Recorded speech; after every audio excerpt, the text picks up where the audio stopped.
We are live, ladies and gentlemen, boys and girls. Welcome to your favorite Thursday night political commentary show, which, by the way, is the number one, if you're new here, political commentary show on Thursday nights at 9:45-ish p.m., where one host has a flag in the background and the other has a fake library in the background.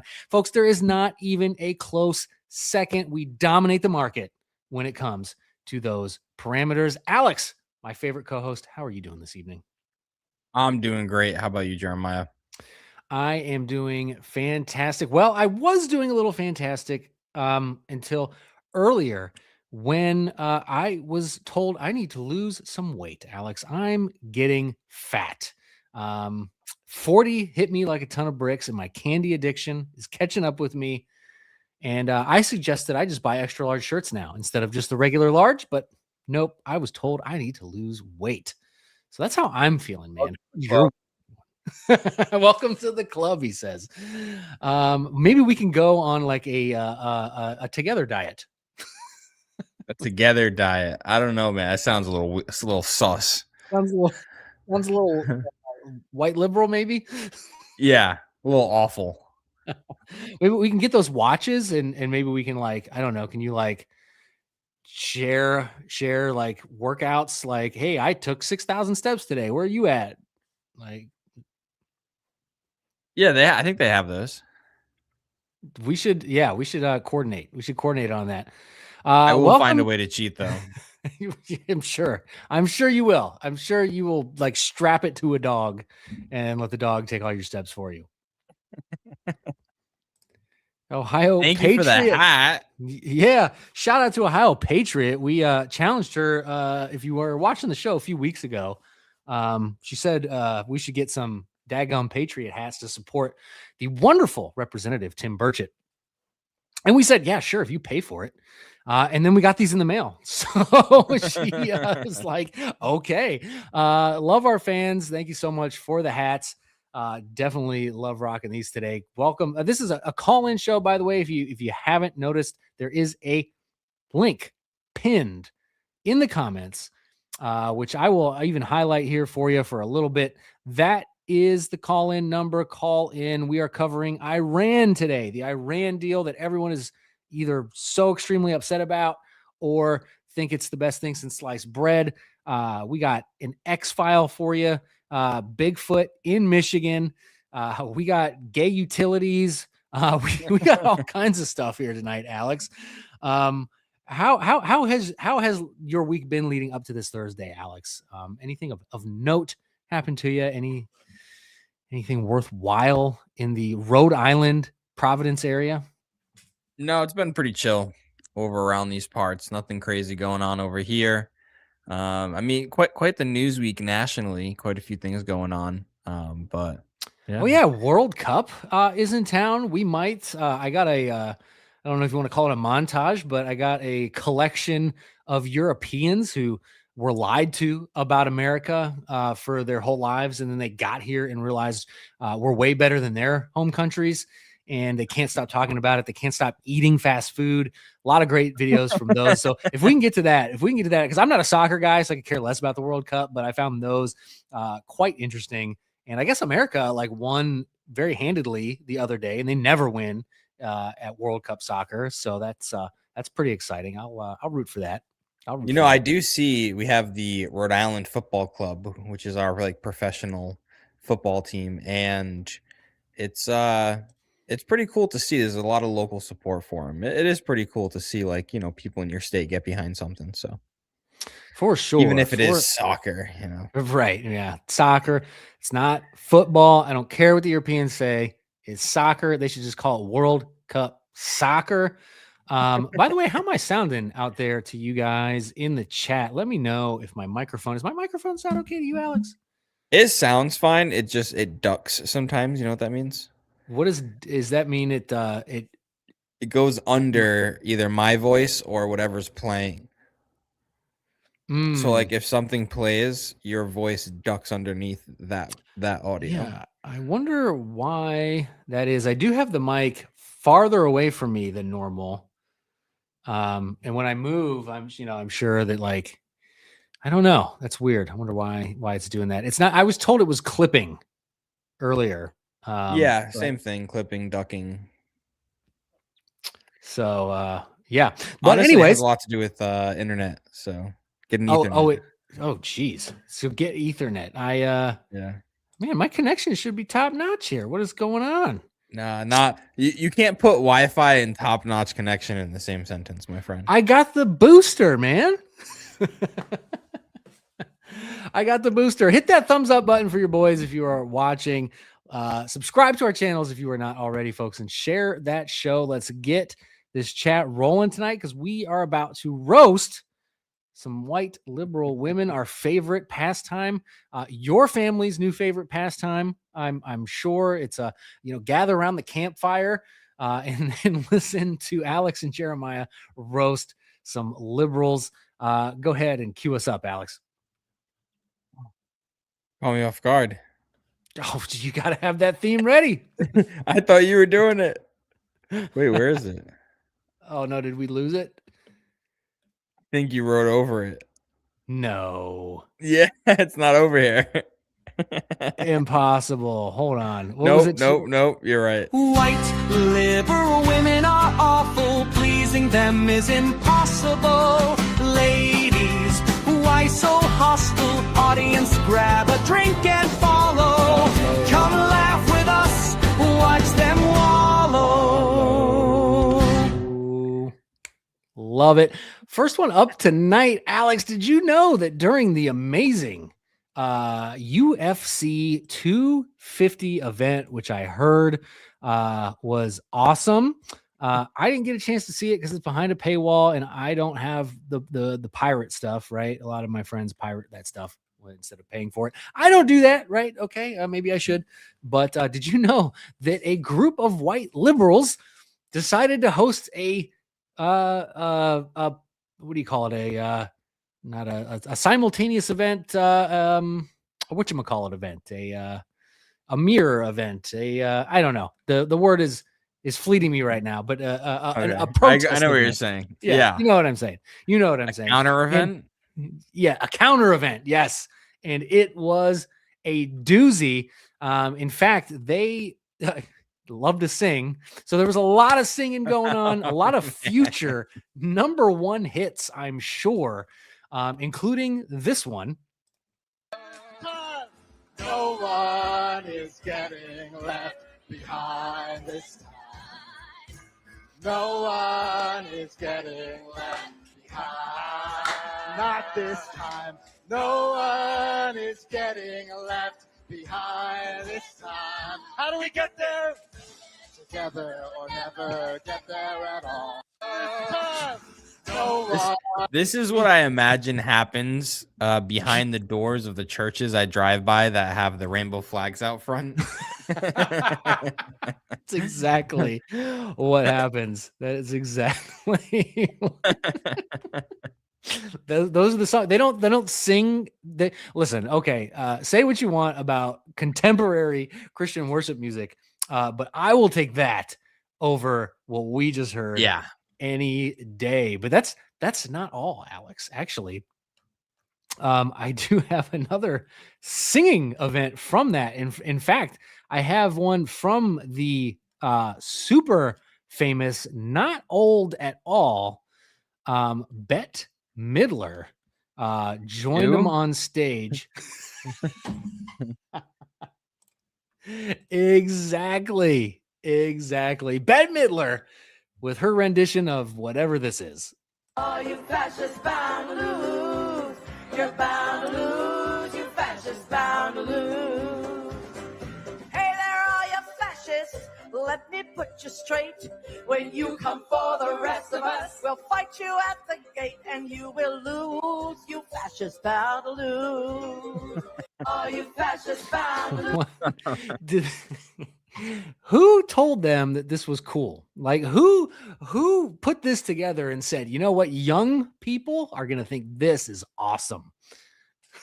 I don't know. I'm pretty sure fascism was just defeated and you're jealous. That's the vibes I'm getting. That's, you know what? You're right. I am just holding on. I just noticed Quality Leering Center shirt on. That's Yeah, awesome. man. Got to support my boy Nick Shirley. Got the Quality Leering Center. Daggum Patriot. How much is that shirt? $60? It was only 30. Yeah, Okay, only half okay. that. Only half that. And I believe that included shipping, my friend. Okay, not bad. But Nick, I needed not to get an bad. extra large. This is the shirt I put on when I found out that I'm getting fat. Fat Yeah. and old sucks. Fat and old, despite the fact that I am in the gym 5 days a week.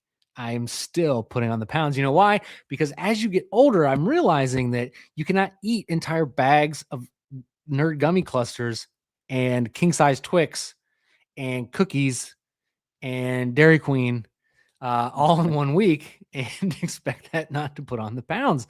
I love my sweets, dude. I kicked Same. alcohol and went right to candy and sweets. Yeah. You're shoveling an entire bag of Oreos in your mouth and you're like, at least I'm not drunk. Yeah, right.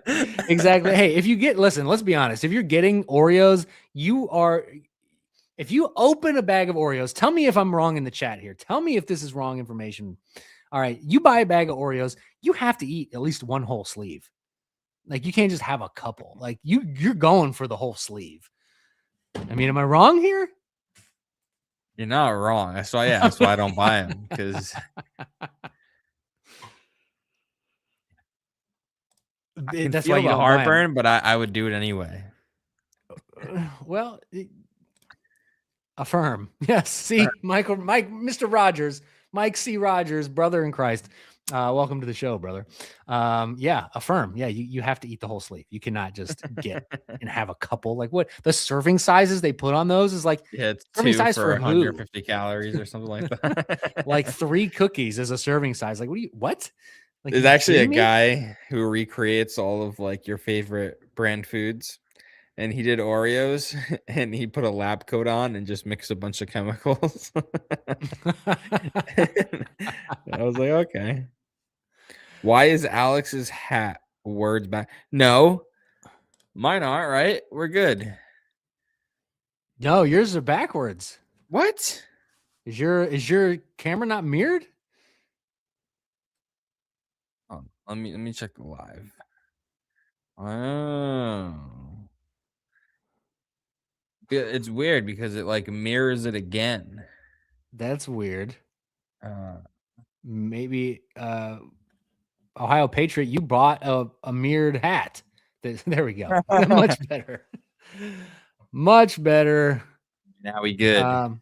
Now, good thing me and you, Alex, don't own a business in Phoenix, Arizona, because if we did, we might accidentally run into this crazy lady. Trigger warning. This is a unfriendly Trigger warning. So if you are prone to getting triggered, please do not watch this video. review of Pool Boy. I really thought I wasn't going to like this place because I'm just over kind of white restaurant culture here in the Valley. I think You know, white restaurant culture and how they be. the food quality isn't that great. And white culture in general in the US is giving racism, misogyny, and pedophilia these days. And it's just such a bummer to see another duo, white men, It's such a bummer that your S's want to just like break my eardrums. brothers, opening a really, really mediocre restaurant. Overall, I think this place really represents the state of America. It's white men doing things that aren't that great or remarkable just because they're the only ones who have the capital to do it because of centuries of the patriarchy and racism. Every talking point in one video, and I bet that restaurant is actually pretty good. In fact, I Zero would go proof that those white men were anything other that any of the claims that she said. well because because they're white, dude. So of course They're white. They own a business. they're white and they own a business. Yeah. and they're men. Yeah. So So obviously they're racist. They misogynist. What else? racist, misogynist. Oh, and then pedophilia. Like, what are you talking about? Yeah. Like, tastes like. Well, whenever I scroll on Facebook, I see tons of AI pictures of Trump and Elon. So obviously they were best friends, and they were blackmailing the entire world together. And then Trump got mad and offed him. That was it. That was it. That was it. That was it. I would love to eat at that restaurant and just like be like, it tastes like patriarchy. Because you can't avoid the patriarchy. I don't know if that woman knows this, but Andrew Wilson made a great point a while ago that I think is probably one of the greatest points when it comes to the patriarchy. If men collectively decided one day that women won't have any rights, they wouldn't have any. Women have to appeal to the patriarchy to get their rights. And that is unavoidable. Who's going to stop me? Who's going to stop me? You cannot avoid the patriarchy. 5 of you watching, hit that thumbs up button. Let's get people in here. Call in. This is a call-in show. We will be talking about Iran after we roast. Join us in the roast in the chat, roasting these white liberals. I got a lot on the docket here today. In fact, I got this crazy lady. So it was Trump's birthday, as most of you know, a few days ago, and he's still, I don't care what anybody says, amazing for his age. Somehow, even though he eats McDonald's regularly. And this lady is exactly why we can't share a country with these people, Alex. We just can't do it. I thought I'd take a minute to make my own birthday wish for the President of the United States today on his birthday. May you trip and fall down the stairs at your UFC fight. As you know, like Joe Biden tripped and fell downstairs so many times during his presidency. You know, smash your face so that blood is gushing, then proceed to have a heart attack as well as a stroke. You can tell she's thought about this for quite some time. And seize out on the floor on live TV. I wish that for you today. I hope tomorrow the first thing I hear when I wake up is you didn't wake up. I thought what is wrong with these people? I wouldn't want to serve her a sandwich. I didn't want to meet that lady ever, like in any setting. Yeah, no, I mean, the way she just nonchalantly smiling, like, I hope he chokes on his own blood and dies from a heart attack. Okay. Jeez. Like morbid and just gross.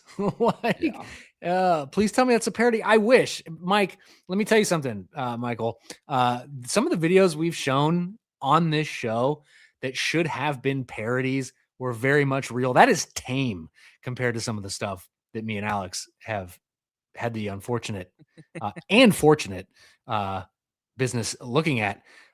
Peace sign, how ironic. Exactly. Yeah.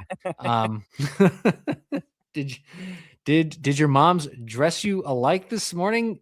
No, we called each other and coordinated like grown men, dude. Yeah, come on. Ohio Patriot actually coordinated for us, but yeah, one of our fans bought these lovely hats for us, sir. When was the last time your fans bought you cool gear? He's laughing at us. Call in, Mustache. Let's see what you have to say about any of this stuff. Hit that like button, mustache. Folks. That is Joel Sedecase, for those who do not know, from the wonderful Think Institute. Pretty awesome debater if you've never had a chance to catch any of his debates. Some would even say a master. Someone would even say he's a master debater. I have so much. Like, it's really hard to okay, I'll get this. I can't, like, this is what Democrats have turned our cities into, folks. This is what Democrats have turned our cities into. I mean, what the hell is going on here? In the middle of the day. Ah, okay. In a public trash can, like a feral animal. That do your cities get that bad, Alex? Because I know my cities get that bad. Seriously, you're telling me Providence mean- doesn't get that bad? I haven't seen it. Maybe it does. I haven't seen it, but that's bad.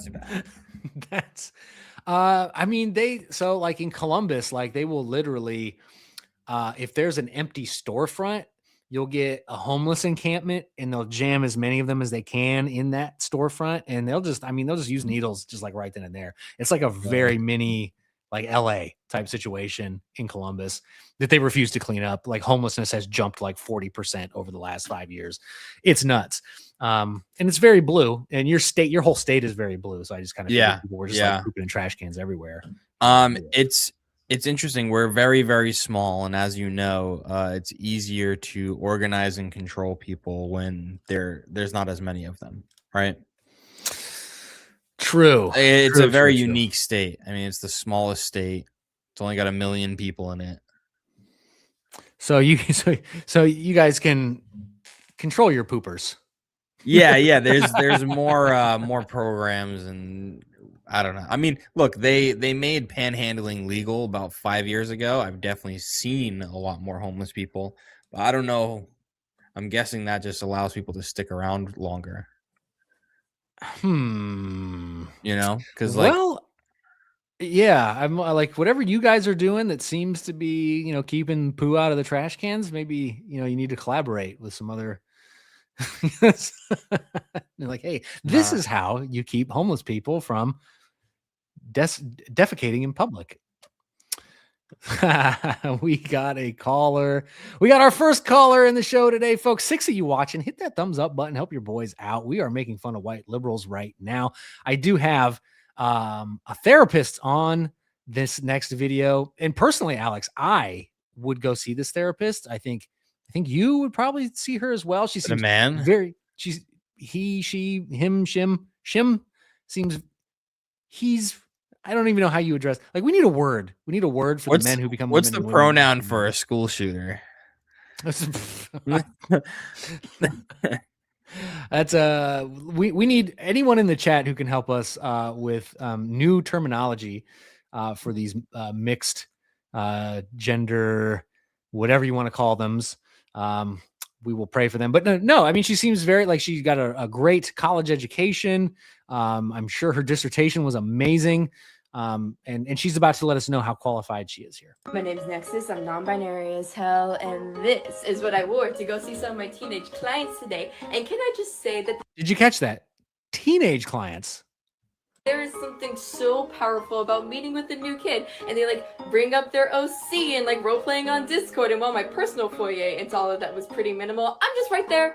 I just know exactly what they're talking about, and they have to like insecurely like explain what's going on. I'm like, no, hell yeah, I'm so glad you have a community who are as passionate about the things that you care about, and like you find like comfort in that, and that's just this is why we do it. This is why we're fucking weird and on doing therapy, dog. My name. I don't know why her nose is so red. I'm not sure if that's all the cocaine or a confused man. Yes, but there's got to be a clever word that we can use here. Confused man is just, we know they're confused men, but there's got to be a new term that we can all embrace and you know what I mean? Like how they do. I don't know. What do you mean? Can you give me an example of how they do? like how they do with the pronouns, right? Like the they, thems, and the she, yours, and all that stuff. But they like don't know what it means, so we can just make up whatever we want then. Exactly, but it's got to be, funny and I don't know, different. Whatever. Whoa, man. Oh, I guess that's the classic one, right?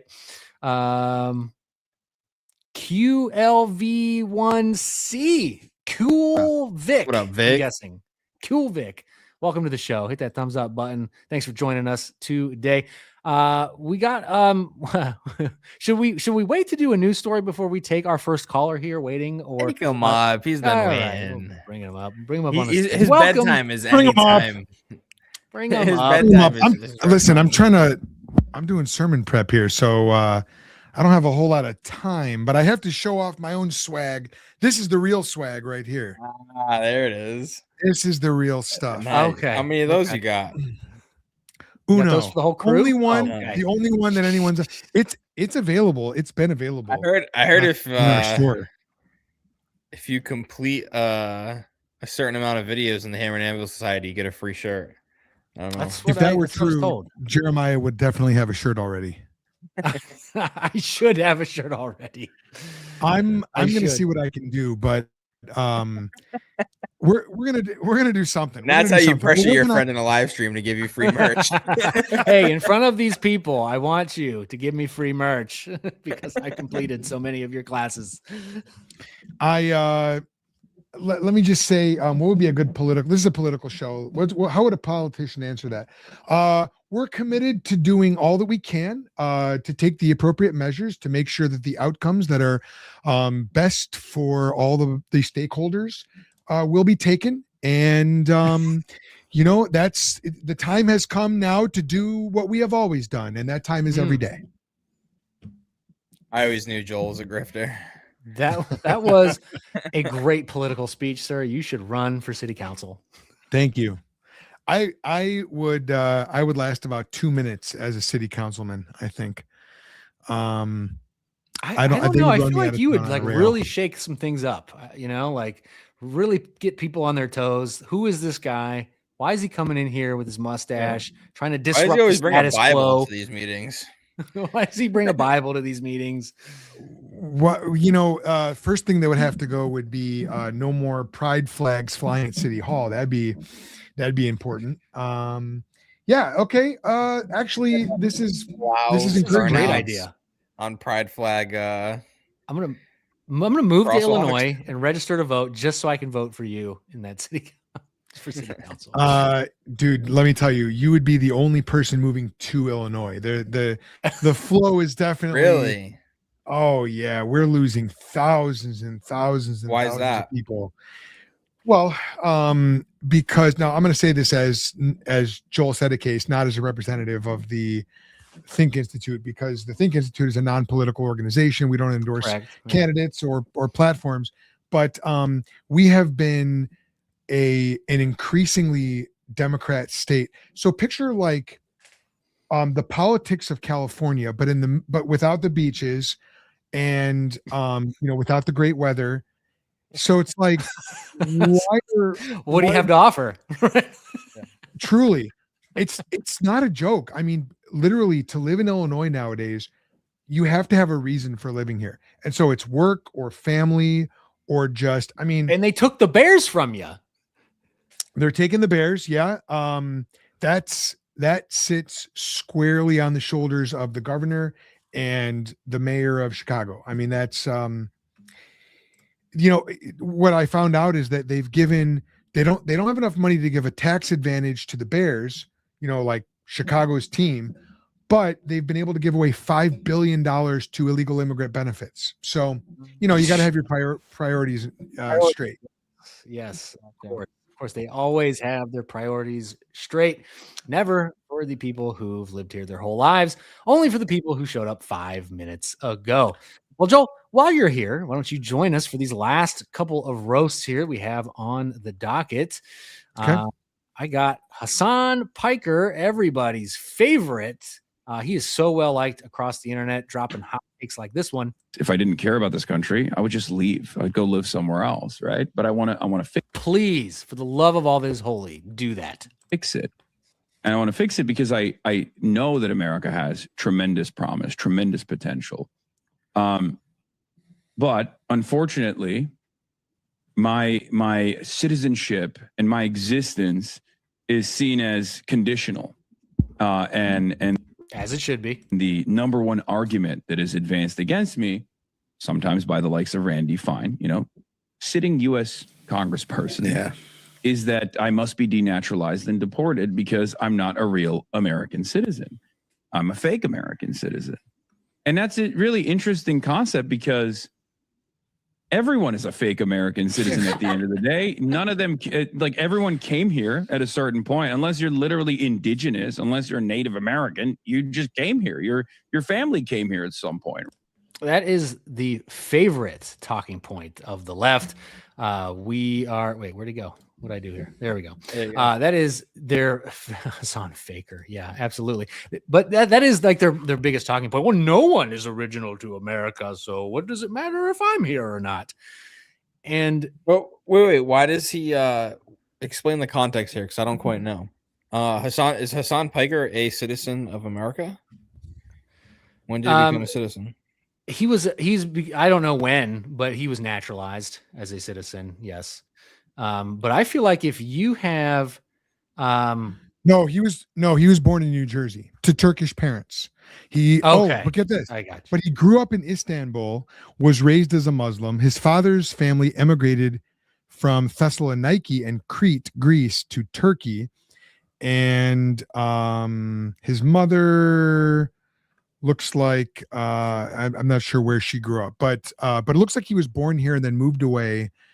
Was eventually came back here at some point. So due to birthright citizenship, I mean, he is an American citizen, Gotcha. Okay.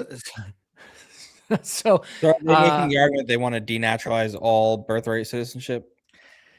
Well, I suppose that would be, I don't know enough about that clip in context, but yeah, there's obviously a push right now to if not denaturalize, at least, and here's the thing too, how much of what he's saying is actually something that his opponents are actually saying, or are those just words that he's putting in people's mouths? I honestly don't know the answer to that question. Right. You know what I mean? Right. So yeah, I think the question then, birthright citizenship. So it needs to end for that example that you just said. He was born here, left here, spent most of his life, it sounds like, not even here, comes back, wants to be a communist and push communist ideals into this country. Do you denaturalize those people? If you're a communist, I think personally, yeah, you probably should be denaturalized. But I don't know if you could do that at scale. I think you just end it and make sure no one moving forward is afforded that luxury. So you can get here, 10 seconds ago, have a baby, and that baby is a citizen. I think that's ridiculous and one of the most ridiculous policies that any country could possibly have, that you're just a citizen just because your parents got here and had a baby and now you're a citizen. Like, what? So you really think that we should revoke the citizenship of people, of communists? Communists, most Muslims probably as well. Yeah. I'm that extreme with it. I'm pretty extreme with it, and I am more extreme than even most on the right. Probably, I would say most on the right probably don't hold that extreme of a view, but I do. I think I don't agree with that. I think, now I'm not the political expert here, obviously, but in terms you don't have of a daggone patriot hat, so watch. That's right. No, that I am one, but I don't have the hat because, I don't have the connections you guys have apparently. But so where I would probably land would be, in the future, what I'd like to see, I don't think you need to revoke people's citizenship or deport them for holding those views. And I say this as an avowed anti-communist. I mean, I'm very, very much opposed to communism, just like I'm very much opposed to Hinduism, Islam, atheism, you name it, any godless worldview, which communism is one for sure. But where I would probably land I would probably say you can't hold public office. And but the reason why I would be hesitant and very resistant to denaturalize people like that is because people's views change.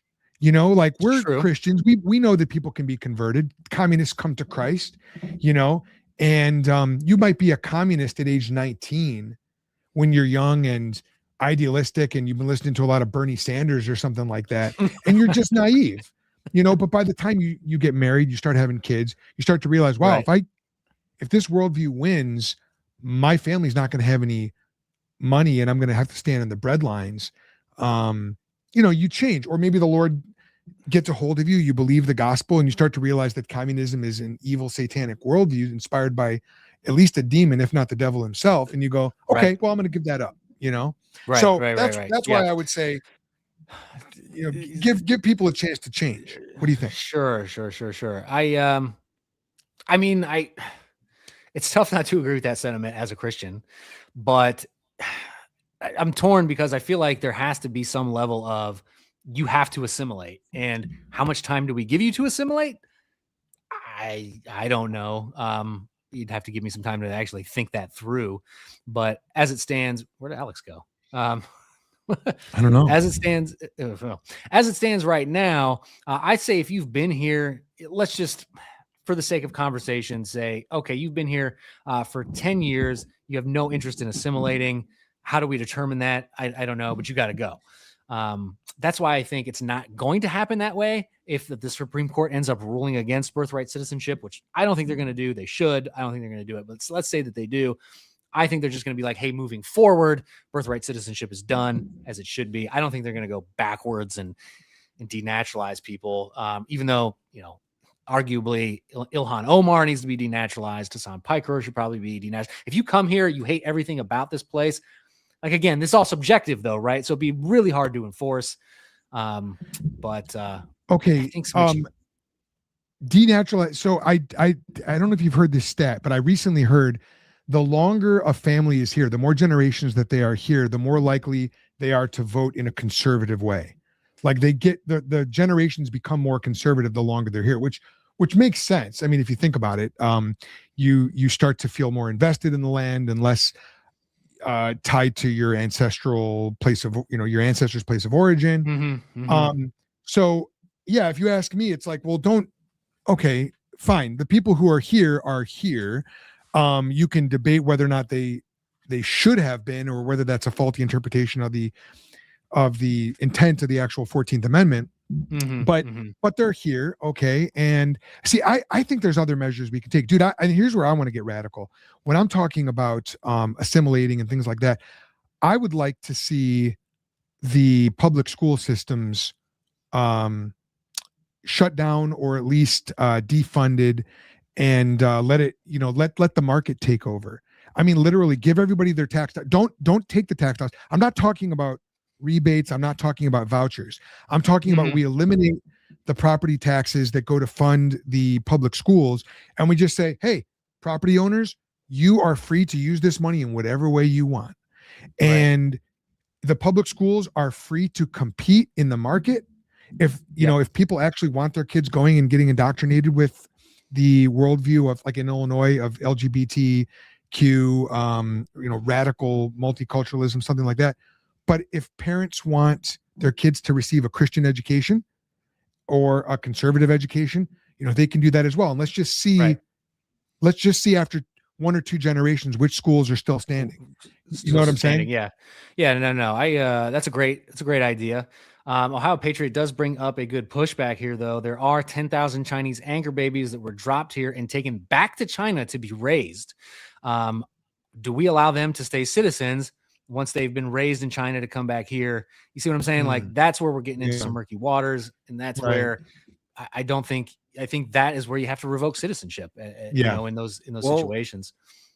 Yeah. And it's tough because you have to have a way to delineate from those cases and, say someone who's already a citizen here and someone who flies in and they get married and have a child and stay here. That child should be a citizen. All right. So how do you delineate without people taking advantage of it is the question. Right. Yeah, because you need to have one standard across the board. The Bible does say God abhors unequal weights and measures. So we can't say, here's a law that applies to people we like and it doesn't apply to people we don't like. But yeah, I mean, there's got to be some sort of common sense way of determining, like, look, you're clearly not, there's nothing about your life which is American in any way. You're moving back to China. You're being raised there. You're being raised communist. Like, that's being certain the circumstances of your birth. Yeah. At the very least, we have to cut off the flow of that and say, because America, I mean, Jeremiah, you and I have talked about this at length before, but America is founded as a Christian nation. We are a Protestant nation.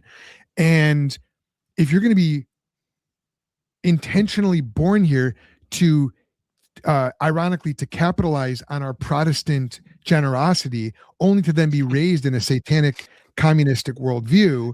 Right. You know, we're not going to tolerate that. I mean, that's not, Right. you need to be raised. You don't have to be raised as a Protestant, but you should be raised according to the values of our Protestant Christian nation. Right. Not Right. not antithetically to that, which again, I don't know exactly how we do that, but cutting off the flow would seem Yeah. to be a good first step.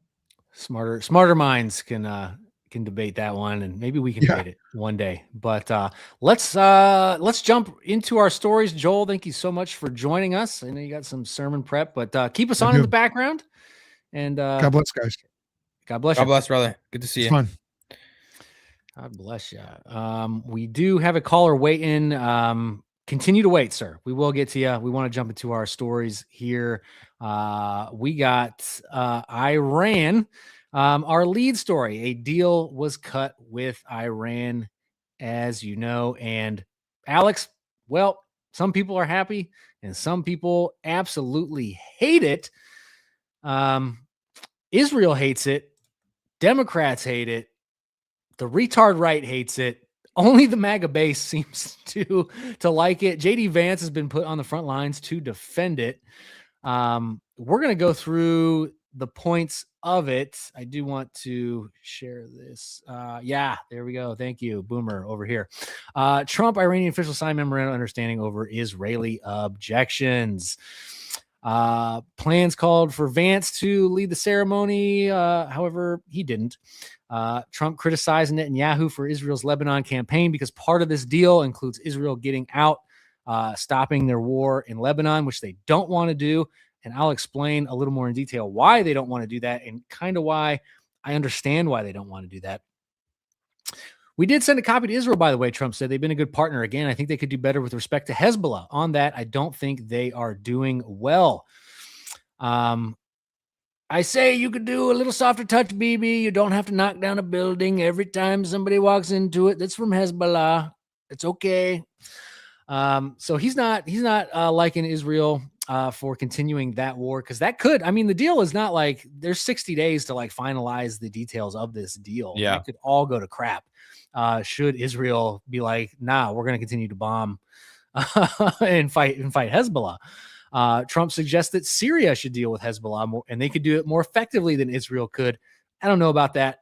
That's I think Trump is really wanting to get the economy back on track here. And then he said Israel is a little partner. We're the big partner, and he's the very small partner, Trump said of Netanyahu. He also said, without me, there would be no Israel, which is kind of right. Without America, Israel probably would have been wiped off the map by now. And here I do have a video Trump did at the G7 conference. Speak on this a little bit as well. And here's what he had to say. Is the text of the agreement now final, or are you still? No, it's not final. It's a memorandum of understanding. And if I don't like it, we'll go back to shooting at them, dropping bombs on their head. When do you expect the word? If I don't like it, if they don't behave, we'll go right back to dropping bombs right smack in the middle of their head. Okay? Because they've misbehaved for 47 years. All right? like their children. I said the same exact thing to my three boys about an hour ago. You're misbehaving. You're going back into your room. You're grounded. But nobody could have made this deal. I mean, the JCPOA done by Obama, he handed him $1.7 billion. Obama Gave him hundreds of millions of dollars, gave him billions and billions of dollars. But he gave. Now, that's one of the criticisms of this deal, is that Iran, if they play nice, will get some money. Gave him $1.7 billion in cash, green cash from banks, into a Boeing 757 and flew it into Iran. And they stood at the plane. I have pictures of it, like, oh my, look at this money he's giving us. He tried to bribe his way out. I didn't do that. Nobody mentions that. 1.7 billion and hundreds of millions of dollars. They tried to bribe their way out of it. And you know what the Iranians did? They laughed at Obama and they said he's a stupid son of a bitch. Only Trump. Only Trump. You gotta love the guy. You gotta love the guy. But JD Vance, also, he's been running the PR campaign for this basically. And here's what he had to say about it. What I will say, and this does bother me, is that you have seen people within Bibi's cabinet who have come out and attacked the deal, and in some ways, very This is him criticizing Israel because Israel's been critical of the deal. personally attacked the president of the United States. And I guess my message to them would be twofold. Number one, Donald J. Trump is the only head of state in the entire world who is sympathetic to the nation of Israel at this moment in time. And he happens to be the head of state of the world's superpower. If I was in the cabinet of the Israeli government, I might not be attacking the only powerful ally that I have anywhere left in the entire world. And the second message I would give to some of those cabinet members, Bibi, to his credit, has not gone down this path, but to some of these cabinet members in Israel who are attacking the president of the United States, the other thing that I would say is that over the last 3 months, 2/3 of the defensive weapons that have protected your homeland have been built by American hands and paid for by American tax dollars. The problem for Israel is not Donald J. Trump. And anybody in Israel who thinks their biggest problem is the president of the United States needs to wake up and smell the reality of the situation that country is in. Thank you all. That is the strongest rhetoric against Israel that this administration has taken up. Kind of odd to see, wanting them, kind of strong arming them into playing by the rules here. And here's what I know about why Israel does not want to play ball and wants to destroy Hezbollah, because they came across, now take this for what you will, right? This could be them making stuff up.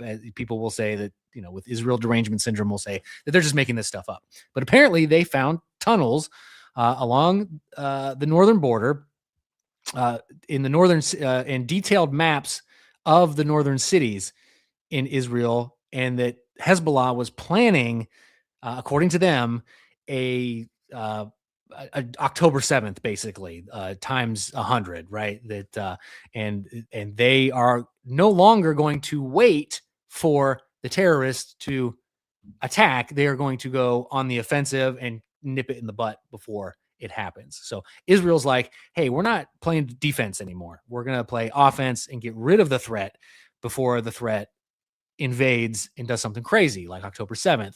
And if that's true, I totally understand that. And the neocons like Mark Levin and, a lot of these old school Republicans, they don't like this deal either. Alex, do you want to run through some of the points of this deal? Or do you have any thoughts before we do that? Let's go through these points, and then we'll bring our guest up because he's been waiting. Yes. Okay. Yes. We do have a guest patiently waiting. I appreciate your patience. By the way, if you're watching, hit that thumbs up, hit that like button, subscribe to our channels, help your boys out in that algorithm. And we do have a link that is pinned in the comments if you want to call in and weigh in on anything that we are discussing. I'll figure this out. See, I figured it out, Alex. An annotated analysis of Trump's Iran deal. So we'll kind of go through these as quickly as possible for you. Paragraph 1, by signing this memorandum, the war is declared the immediate and permanent termination of military operations on all fronts, including in Lebanon. The inclusion of Lebanon is highly controversial with Israel, as we just discussed. Paragraph 2, the United States and the Islamic Republic of Iran undertake to respect each other's sovereignty and territorial integrity. President Trump and Prime Minister Netanyahu began the war calling on Iranians to overthrow the regime, a goal that has faded as the government in Tehran held firm, which is interesting to note. Paragraph 3, the United States of America and the Islamic Republic of Iran commit to negotiating and achieving the final deal in a maximum of 60 days. So again, this is not a deal. This is the deal before the deal. So they have 60 days to iron this out. And if no deal is reached, I assume we're right back to square one. A lot can happen in 60 days. Paragraph 4, immediately upon assigning, America will begin the removal of its naval blockade, which I believe they already did. I believe we've already traffic is going through the strait right now. This is the meat of the deal, reopening the Strait of Hormuz and pausing the war. The administration officials said the deadline for removal of forces is after any final deal on nuclear and other issues. So we still have forces there, but the strait, for all intents and purposes, is open. The oil is a-flowing, ladies and gentlemen. Paragraph 5, upon signing the memorandum, the Islamic Republic of Iran will make arrangements using its best efforts for safe passage of commercial vehicles with no charge for 60 days, only from the Persian Gulf to the Sea of Oman and vice versa. The traffic of commercial vessels will immediately start, and considering the need for removing the technical and military obstacles and demonizing by the Islamic Republic of Iran will be reinstated. Iran will conduct dialogue with the Sultan of Oman to define the future administration and maritime services in the Strait. I was told that this means that they're going to start charging tolls to go through the Strait. Iran is? Yeah, which that's been their goal. Right. And because the tolls were never in place. But I'm told that this paragraph right here is literally going to allow them to charge a toll. Which I don't know. Do they deserve a toll? They deserve a little bit of piracy, right? Because it says they're only allowed to not charge fees for 60 days, and then they can charge fees. That will be quite interesting. The plan will give them $300 billion for reconstruction and economic development. The mechanism of implementation for this plan will be finalized as part of the final deal within 60 days. All required license waivers, permissions needed. A new twist on the economic benefits of Iran could expect if it delivers on U.S. demands on the nuclear front. Trump said there will be no U.S. funding if they do not abide by the nuclear deal. United States will undertake to terminate all types of sanctions against the Republic of Iran. Iran affirms. See, they do this, though. This is what I don't understand about this deal. They've always said we're not going to build nukes. So it's just going to reaffirm that it should not procure or develop nuclear weapons, and that the United States, there's going to be an international coalition that will watch them destroy their nuclear dust. Pending the final deal, the United States and the Islamic Republic agree to maintain the status quo. Iran will maintain the current status quo of its nuclear program. The United States will not impose any new sanctions and will not deploy any additional forces in the region. United States will make fully available frozen and restricted funds. Iran is broke right now. If you look at the, how much is that? What do you call it? The transfer between the dollar and the whatever Iran's currency is. I forget what it's called, but it's insane. it's literally like $1 million reals for like a buck. Like $1 American US dollar. It's crazy. 42,000 real per dollar. Yeah. Per dollar. That's wild. So I was being hyperbolic, obviously, with the million, but 42,000, still 42,000 for $1. Yeah. So $1,000 is 42 million. Yeah. They need these funds that have been frozen, and they're going to get them back. They will monitor the successful implementation of this memorandum of understanding after signing, blah, blah, blah, blah, blah. So, my friend, I ask you again, what do you think of this deal? And then we'll bring our guest up and see what he thinks. I don't know, man. We've been talking about Iran on this show for months now, man. Yeah. I don't like that we're here, but I like that it's going to be over. That makes sense.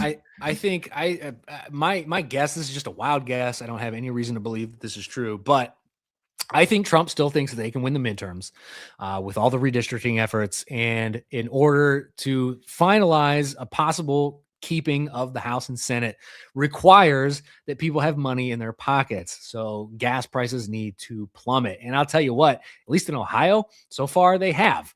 I was filling up. I told you it was like almost $5 a gallon not too long ago. I filled up for like $3.80. Before the war started, it was like $2.80. I was filling up per gallon. Like, it's insane. So if we can get that back down, I think Trump very badly wants to win the midterms and keep what he's got going here. But that's the only guess that why Iran is getting anything. What seems to be like positive. Again, this is not final. This is just a memorandum. None of this is finalized. But it seems like Iran's going to get some money. They're going to be able to charge tolls, and they're for really just getting bombed. It seems like they're coming out on a good end of this deal. Yeah.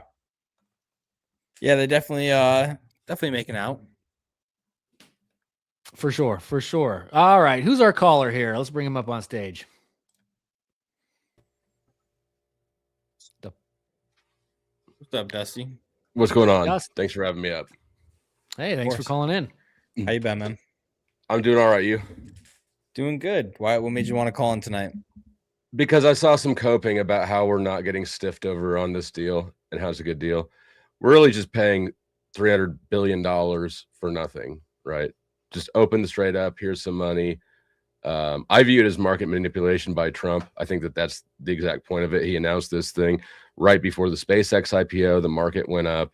We got the midterms coming up, so he's gonna make a bad deal, basically capitulate, give them what they want, and a bunch of money, and then the market reacts favorably before the midterms. For sure. Oh, I agree that it'll react favorably, but I mean, they don't have any money yet, right? This is not a final deal, so we can't say that they have $300 billion right now because they don't. Well, yeah, but we can only talk about what's in the plan that we have available to us, which is not True. a good deal for us, right? So if we just assume that what's in the plan is what's going to happen, it's I don't know why we would give them so much money. I was just scanning through the Obama-Iran deal, and it doesn't look like they got any money out of that. What do you think would have been a good deal? I mean, if not giving them a shitload of cash would have been a good deal. Like, that's the primary thing, right? The first few points are just, we'll agree to stop fighting each other. Okay, I'm fine with Right. that. And then they've been promising not to enrich uranium forever. I don't know why we've decided that they were enriching it for nuclear weapons, and now why we think that because they say so they won't be anymore. What did we gain out of it? We didn't gain anything. They're reopening the Strait of Hormuz, right? Right. Yeah. At first glance, it doesn't look like a good deal. Ohio Patriot brings up a good point. They'll Where's the probably just 300 use this billion coming from? yeah, that's another good question. I think it's not just coming from the United States either. I think that 300 billion includes other countries around Iran chipping in as well. U.S. will begin. No, that's the wrong one. I don't think it says. But I do think that they will use this to regroup. I mean, again, they could just lie to us. Yeah, we pinky promise we're not going to build any more nuclear weapons. The safety of the Persian people. Ohio Patriot also brings up a good point. Not really secured there either. Probably a lot of angry folks there that the regime is still in power. They didn't really get any revolution. Sorry, it looks like Vance said that none of that 300 billion will be coming from the U.S. So I don't believe Vance a bit. I don't know how we think that we're gonna. This is an agreement between the U.S. and Iran, so we're putting ourselves on the hook to ensure that they get $300 billion from somewhere. I got to think it's going to come at least in large part from us. Seems to be investment too, not just free cash. So there'll be some stipulations with the money as well. Sure. And also the stipulation that we watch them destroy their nuclear dust or whatever it's called, right? I don't know that's not in there. That's not in the agreement. It says the U.S. in coordination with regional partners will develop a definitive, mutually agreed reconstruction and economic development plan for Iran worth at least $300 billion. An implementation mechanism for the plan is to be finalized within 60 days, with the U.S. granting all required licenses, waivers, and relevant financial transactions. The U.S. granting all relevant financial transactions. I think that we're on the hook for it. See what I'm reading here. The updated version includes more specific language on the disposal of Iran's stockpile of enriched uranium, with the senior administration officials saying Iran has committed to destroy it. This version also specifically mentions future nuclear enrichment, which Iran acknowledges the urgency of the issue for the U.S. So it seems kind of vague, up in the air, it seems. Right. But this agreement, again, is only between the U.S. and Iran. So nobody else is signing this. So we can't agree to this on someone else's behalf. Well, and Israel might just say, we're not agreeing to it. We're staying in Lebanon and we're going to continue the fight. And in which case, we probably won't have a deal. And in which case, is what they have done, right? But I don't see how what Netanyahu does would impact our ability to make a deal between our two countries. Well, Iran must think that we have some kind of sway with Israel if they wanted to include getting out of Lebanon as part of the deal. If we have no real say in that, so I don't know how that's going to play out. I assume that we were in Lebanon or at least participating in that. Nope, all Israel. We have no military presence in Lebanon. We are not helping Israel bomb anybody over there. Well, I don't mean, know about we could be, and we just don't know. I mean, that's a possibility too. I mean, it looks to me like Trump just said, "Okay, we'll pay you. We'll unfreeze all your stuff. We'll remove all the sanctions. You just make another promise that you won't make nuclear bombs, and we'll give you all this. We'll make sure that you get all this money. We're going to pay you off." And I think that he's doing it because he's pressed with midterms coming up, and he wants the economy to be doing well. So he put out some bullshit a bullshit deal in the long run, but something that the market reacts favorably to in the short run. Oh, for sure. Yeah, the economy needs to be doing good if they have any hope of even just retaining the Senate, because most people aren't plugged in. They don't care about this deal or the details of it. They're like, I just paid $100 to fill up my tank, and this sucks. That's what most people care about. And so, and Trump knows that. So I think that's why I think you're right. I think that's why we're getting a deal now. But we have 60 days to see how this is going to play out. It's going to get interesting, I think, over the next 60 days. But there's nothing in this so far that I would look at and say this is a win for us. I mean, it's tough to argue with you. I'm looking at it and I'm like, I don't know either. So, and I'm a Trump guy. So it's tough for me to look at this and really definitively pin down like what it is we got out of it other than the war's over. Any thoughts, Alex? Or do you agree this is a bad deal? I don't know. I guess it depends because we're not spending any money. At least we are, though. How are we spending money? I think it's a very safe assumption to say that we're on the hook for the $300 billion development fund because we're the only one that's signing to it. And the very last sentence of it is that we grant all the relevant financial transactions. Again, people keep trying to say that this is us obligating somebody else for money, but that's not what I'm reading. Yeah, I'll say if we are coming $300 billion out of pocket for this deal, it is a bad deal. If what Trump said is true and we're not coming out 10 cents, as he alluded to, then I think it's probably a fine deal. I don't know why you'd believe him at this point. He's lied about deals with 39 times. He said that we had a deal with Iran coming, and then the 39th time he gave us this thing, which promises a big stack of cash. Maybe it won't happen. I actually think that there's a decent chance that it won't happen, and that he's just putting something in place to pump the market right now. I think that's very possible. But how much have we given to Ukraine in total? I have no idea. Too much. 188 billion. But Ukraine at 288 billion. Is that what you said? 188.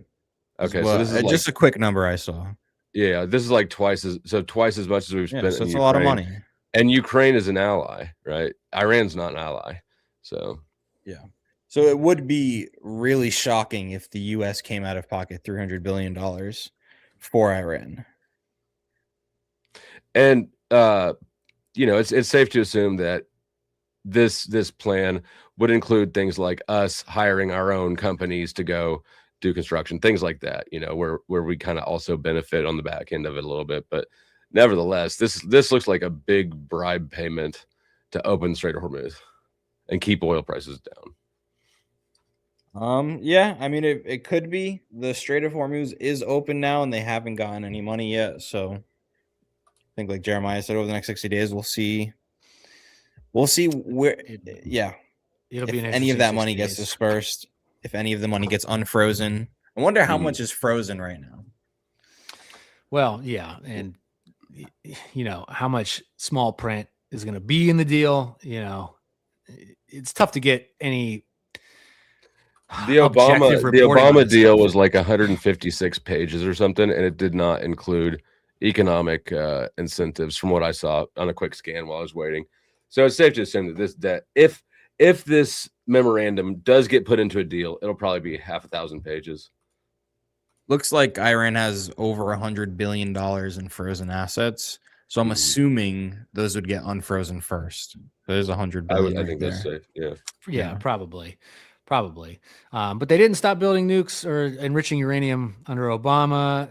What can be put in place to? Well, they're make still sure they not. They're stop still now? not required to under this one. They still get to enrich uranium, just not for weapons. It's not for weapons, right? Right. So, but they'll say it's not for weapons, right? Thanks, Right. Crinkle hands. Thanks, Obama. Yeah. So it's tough to say. It's tough to say, but appreciate. The hey, thanks for having me up. I think that was my piece on this. Have a good stream. Have a good night, bro. Have a good one. Thanks for coming up. Appreciate the call. Yeah, man, it's tough. Me and you, we're Trump guys. But looking at this, at least holistically, the big picture, it's hard to see like what it seems like a draw almost, right? Like America's not really benefiting. Iran is going back to almost exactly like they were before the war started. Or are they? Because we did eliminate half their leadership also, right? There's that. So yeah, because we're not fully convinced exactly why we're in this war in the first place. So it's kind of hard to tell. There's a lot of assumptions that we're making and trying to understand all of this, which is fair. But for sure, hopefully it's not him playing games with the market for the midterms. We'll see. Hey, if the gas prices stay down though, I'm all for it. Again, I'm as much as I'm plugged into politics, hey, my bank account's short too. So hey man, the cheaper gas that we got, whatever it takes to get there, I'm fine with it in the short term. At least in the long term, we'll see. Like I said, the next 60 days will be interesting. I do want to get to not these giving other Iran stories. $300 billion. I don't think that's coming out of our pocket. I really don't. I don't think Trump would be that stupid to make that kind of Trump deal. did outright deny it and say we're not giving 10 cents. Right. So it's like, whatever the final deal entails, I'd be interested to read exactly how Iran gets that money. I'm sure it's AI would have to read it for me. It's probably complicated as hell. But I do want to get to these other stories because we do have some cool stories to get to still, folks. Alex, are you still on board? I know we're running overtime. Yep. Sorry. No, I just got a text from my wife, but we're good. Are you in trouble? Nope. Are you in trouble with the missus? She's in trouble for texting me while I'm live, actually. Tell her to come down here and explain herself. Yeah. Hey, just a few of you watching, hit that thumbs up button for your boys. Jump on the call. Hey, we had 2 callers today. Love to have the calls. Let's go through this one real quick, and then I do. Alex, you got a couple stories, one of which I think is I do hilarious. Have a couple stories that I do. I want to get to your gay utility story. What'd you just call me? You call me a gay utility. Gay utility. But first, let's real quick. SPLC words. boss, right? So the Southern Dadgummit. Southern Poverty Law Center boss not only funneled 1.2 million to a neo-Nazi group, she funneled it to her lover, her neo-Nazi group lover. The pair even had joint bank accounts. You can't make this stuff up. The Southern Poverty Law Center gave money, as we found out a couple weeks ago on this show. We were talking about this story. They gave money to the hate groups that they then raised money to go fight. Right? That's KKK, a grift. Literally. Yeah. Literally gave money to the KKK so then they can raise money to go fight the KKK. It's like a genius grift, really, until they got caught. The age-old problem of nonprofits. Yes. Oh my gosh. NGOs, all this crazy stuff. Well, you only exist to exterminate a problem, to become a solution. But if you become a solution, you go extinct. You go extinct. You're exactly. And people aren't ready for this, but pro-life movement, maybe. Based on the details in the June 2nd superseding indictment, employee 2 is believed to be Heidi Barrick, I'm going to say, a 58-year-old fascism expert. Oh my gosh, fascism expert. Have masters in fascism. Right. Would you go to school for fascism? Like, Yeah. what? You just open up a book and it's just Trump's face on every page. And it says, spot the fascist. Spot the fascist. There. You get an A. Who was the director of intelligence at the Alabama-based anti-extremism nonprofit between 2012 and 2019. The indictment alleges she was very close to the informant, only known as F9. What a nickname. Who infiltrated Is that the Elon's neo-Nazi kid? Yep, definitely Elon's kid. Barrick was also in a romantic relationship with F9. During this relationship, Barrick and F9 shared a house and 2 bank accounts between 2015 and 2021. Approximately $140,000 in donors' money flowed from the SPLC operating account and was ultimately deposited into the joint bank accounts held by F9 and this lady. There's the queen, the queen money launderer. That's insane, dude. Like, you can't make this stuff up, dude. That's like, that's like if I told ChatGPT to write me a spicy novel love story. It'd be like the leader of a neo-Nazi movement and the leader of the SPLC strike up a relationship. And then they funnel money to each other. Yeah, I make the problem and sell the solution. Exactly, Crinkle Hands. I know schools allow kids to decide what their major is, even if it's made up. Can I go there and get a degree? Can I just go get a degree in whatever I want? Can I just in India? Can I get a dadgum Patriot degree? What were you saying in India? Yeah, India, they have whole farms and they tie in, they work with the H-1B visa guys. And No they get way. you a job at Amazon. And yeah, dude, we need to move to India, man. We're in the wrong business. This is true. Few of you watching, kindly hit that thumbs up button for your boys. Let's get some people in this chat. All right, Alex, that's all I got on that. I got to hear your story, man. I got to hear this story. All right, so just scrolling today on Twitter, or X, sorry. Twix. And so California recently has been pressuring public utilities to award hundreds of millions of dollars in contracts to LGBTQ certified businesses. Jeremiah, what do you think it means to be LGBTQ certified? Okay, so I'm a business. How do I become LGBT certified? I guess I gotta make out with a dude in front of a consulate. Yep. Do you have a good gay voice?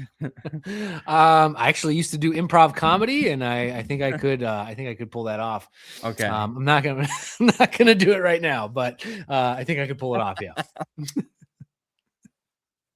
All right. I mean, it looks like you good. You'll get the certification. The businesses must be certified as gay, whatever that means. And California employed gay analysts to perform on-site visits to make sure you're gay. So get out of here, dude. Is this real life? Is this really happening in California? I got a video for us. It's a surprise visit from the inspector, just making sure you're gay. Yep, I'm still gay. Don't clip that. Please clip that. Let's see. Billions of dollars in contracts to LGBTQ certified businesses. And I know what you're thinking. How do you get California to certify you as gay? The state has a list of things you can do to prove that you are gay, and it includes going to an LGBTQ organization, getting them to vouch for you, having a few friends write in saying, yeah, my buddy is definitely gay, or even going to a physician and getting like a doctor's note to prove that you're trans or gay. All of those will work. California also employs special analysts who we're going to call gay certifiers who will perform on-site visits to ensure that you're gay. And if you lie about being too gay, and it finds out, you could face up to a year in county jail. So not only is the state economic, where you will very much enjoy your time, but they're also like hiring up an army of bureaucrats to certify that you're gay. Just when you think California cannot get any crazier. It's real. California has an LGBTQ business certification program, and you can go here and apply and get certified that you are gay and run. What is that? Are you kidding me? They created a department with taxpayer money. Get out of here. Now let's just take a look here at this actual program. They want you to be 51% owned by gay people. You need to have certified documentation proving you are gay, which means that you need letters of support from the LGBTQ organizations, affidavits from your friend and family, physician documents, other evidence of your affiliation. They will do on-site reviews, so they will send out someone to make sure that you are gay, a gay certifier. This is real, and this is a South Park episode waiting to happen. Yes, my goodness, dude. This is a South Park episode. This is real life. Let's just keep looking down here. What else we got? It's going to be the utility companies that are going to be deciding where the money is going. And is it legal? I think this is very illegal because of the 14th Amendment. If you look right here, sexual. Yeah, that's dude, taxpayer money is going to provide jobs for people to go and certify your gayness. That is the craziest thing I've ever heard in my life. What benefits do they get for being certified gay? Alex, do we know? If you're a certified, so they're figuring out where I think profit from the utility company is being distributed to gay businesses. Yeah. So they just get extra money. Yeah, like grants. They get grants for being gay. I see. Crinkle hands. Why can't people's sexual preference just not be included at work? Like, come on. It's inappropriate and personal on all levels and has no reason to be included in the workplace. Agreed. But now, if you're certified gay, you get extra contracts. State contracts. They're preferring gay-owned companies for state contracts. Wait a minute. That's actually real crappy, because if you get preferential treatment to get a state contract, that could be a lot of money for your business. It says hundreds of millions and hundreds of millions, which means that if you're not certified gay, you're just going to miss out on those because you're not gay. Yeah. You're not banging your business partner. What? That is the dumbest thing I've ever heard. You ever see Chuck and Larry? No, I have not seen Chuck and Larry. I'm pretty sure it's Chuck and Larry. Well, the guy gets cancer or something and doesn't have health insurance or something like that. So his buddy's like, if you marry me, you'll get health insurance. Oh. And so they pretend to be gay to get married because they have to like pretend for people. Yeah, that's what I would do with my business partner if we needed a state contract. My family would have to be starving for me to agree to that. Is certified gay like a certified used car? Apparently, you get more benefits being a certified gay than you do being a certified used car. Certified used car doesn't get you nothing. I wonder what businesses they are. Like, are they getting like catering? Like construction, like a gay construction company, like the YMCA guys are out there. Like what is that nonsense? What is that nonsense? Oh, brother, the times we live in. What all right, let's get to our X file. Let's do the X file.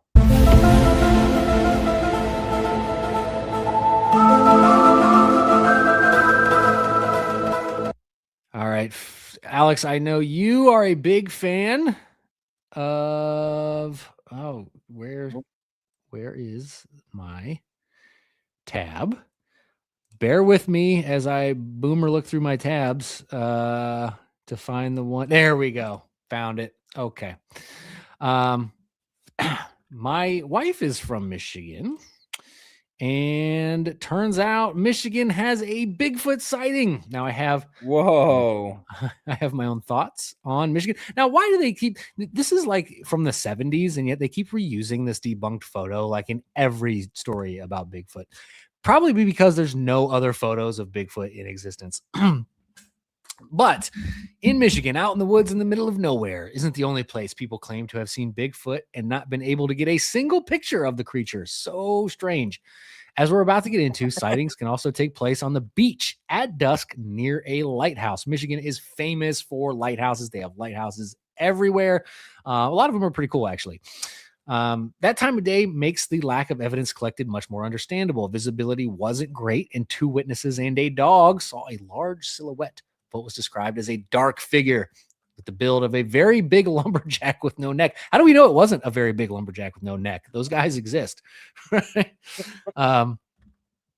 was either a huge lumberjack without a neck or possible Bigfoot. The sighting was sent to Bigfoot Field Research Organization, which is just crazy that there's an entire industry that has organizations that you can send this stuff to, by a woman named Diane, who was visiting Paradise, Michigan from the Lansing area with her sister, Denise. 2 ladies were accompanied by a Doberman named Snoop Dogg, of course. If you are... These ladies also lesbian? Because I could bet on that. They might be. They might be. But if you're as old as I am, you know, in the very first music video Snoop Dogg came out with, he did turn into a Doberman. So that's kind of hilarious. During their sightseeing trip, which took place in May, the dog has been spooked the day before. The sighting a Whitefish Lighthouse when they visited nearby Barb's Beach. When they returned the next morning of their encounter, the dog wanted to go back in the car. Diane told her sister there must have been a bear or wolf in the area because the dog doesn't scare easily. Yeah, it's a Doberman. If he scares easily, you got the wrong dog. There's because Dobermans are like junkyard dogs, man. They'll tear you apart. Then at dusk later that night, the 2 sisters both saw a dark upright figure on the beach at Whitefish Lighthouse near a large pile of driftwood. They could see the figure ducking down when a flashlight they were using was pointed in its direction, of course, because we all know Bigfoot's afraid of light. The Doberman. Also in the chat, tell me, is it Bigfoot or is it Sasquatch? Let me know in the chat. The Doberman alerted them to the presence of something in the pile of wood and started pulling the woman back toward the front of the lighthouse when they ran and got the hell out of there. This is a general area with lots of other reported sightings, and according to the BFRO investigator, there was a search and rescue organization. There was a search and rescue operation being conducted not far from the area where the sisters say they spotted the possible Bigfoot. There was a lot of police activity that included the use of helicopters that might have flushed the Sasquatch from there. Let me know what you think. Did these sisters see a silhouette? Okay. I don't think, first of all, it is strange. We have drones. We have heat. You can fly a drone that shows the what's that vision? The heat vision. I forget what you call that, but you know what I'm talking about, right? Where you see the different colors of heat. I mean, there's so much daggum technology out there, and there's going to be way more in the near future. Yeah, like you have, in fact, you have drones that are like basically silent now. You mean to tell me that you can't snap a photo of this thing with all the technology that we have? Come on, man. Yeah, dude, I mean, we're going to have drones. Like Amazon's probably going to deliver 90% of their stuff with drones over the next 10 years. And there's going to be cameras all over those drones. They're going to be collecting all this data. I wonder, maybe we're going to find some things. Don't they have it now? Guy in a costume trolling people. Of course, that could be it. Love the hat. What's up, Leah? Welcome to the show. It's all interchangeable, in my opinion. Infrared. Yes. Thank you, Crinkle Hands. Infrared. Yes. You mean to tell me an infrared drone hasn't spotted Bigfoot yet? Give me a break. Here's why I think that is. Here's why I think that is, Alex. And you tell me, maybe we've discussed this before, but you tell me. I swear Bigfoot's a demon. And that's why you can't take a photo of him, because it's very rare you get a photo of a ghost. I mean, even that stuff is rare. And I think most of those are demons too. But if you notice, it never hurts anybody. It always like growls and chases people, never catches them. No one's ever been killed by a Bigfoot ever. That we know of. That we know of. Sometimes it throws stuff at you, but it's never like, and to me, that's demonic activity. That's just, especially when you're in the woods where it's probably more likely that you'll encounter spiritual forces. I don't know, man. What do you think? You sound like a Fed trying to hide something, is what I think. Hey, man. First of all, leftover Nephilim. So okay, so you think it could be an actual physical being, but it's a Nephilim, and therefore the Nephilim were kind of superhuman, right? So they probably could avoid detection. Is that what you're thinking? Yep. And there's not a lot of them. They don't really reproduce. And they know if they ever tried to integrate into society, they'd be killed off. That's an interesting theory. I have not thought of leftover Nephilim. So they have to reproduce a little bit because they've had to have lasted thousands of years. We don't know. Right? We don't know how long they lived, right? Well, that's true because in the Bible it says we're cut off at 120 years, but Nephilim aren't exactly human, so they probably could surpass that. That's a great point. It's elusive. It's not that elusive. Come on now. There would be evidence by now. Their DNA would be all over the forest, and scientists would find foreign DNA at this point. That is a good point. But again, unless it's a Nephilim or demonic, we don't know collect DNA of the demonic. If Nephilim reproduced with humans, we do know that angels had sex with humans, and their babies were Nephilim. Yes. Yeah. Yes. So the angels and the humans created the Nephilim, but we don't know if the Nephilim mated with each other. Probably. I mean, it seems they would like have to mate. They couldn't mate with other humans if they were giants, right? Like that doesn't make any sense. Yeah, that would be like a Doberman and a Chihuahua. Oh gosh, yeah, for sure, Yeah. for sure. I do have a final story, but it looks like we have a caller. I think we do. Sterling. I think we do. Sterling, welcome to the show. Hey, thanks for having me.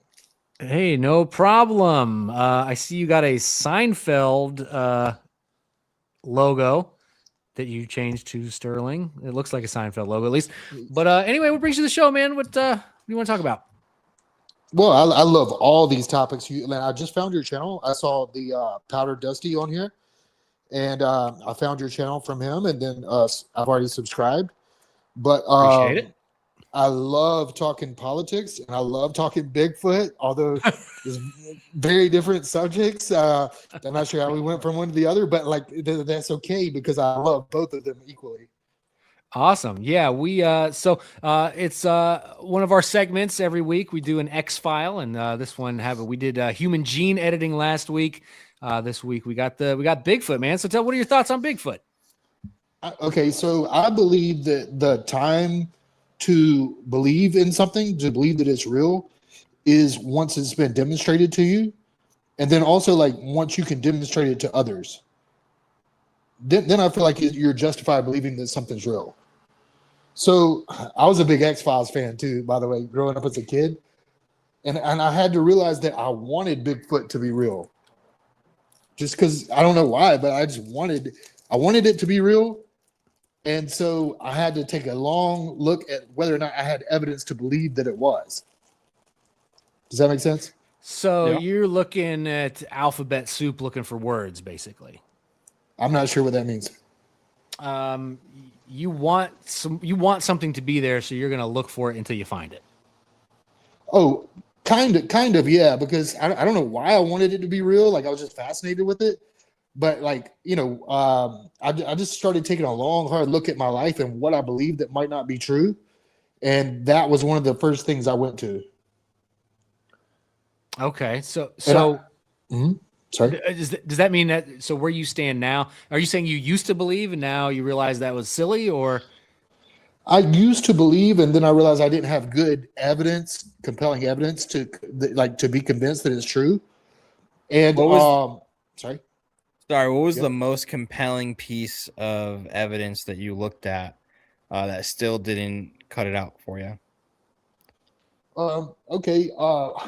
I guess it was kind of like the fact that all these different countries, all these different continents, even, and all these different cultures had said that they had experience with it.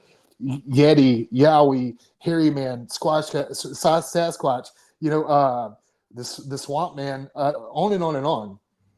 So the fact that all these independent cultures had some experience with it gave it credence to me.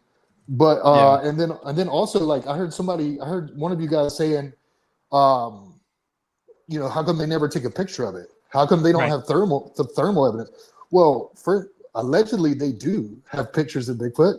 Allegedly they do have videos of Bigfoot, and allegedly there is even thermal evidence from a FLIR camera of Bigfoot. So, really? I guess yes, but now, of course we could look at it and be skeptical, and that's okay. So I guess, go ahead, sir.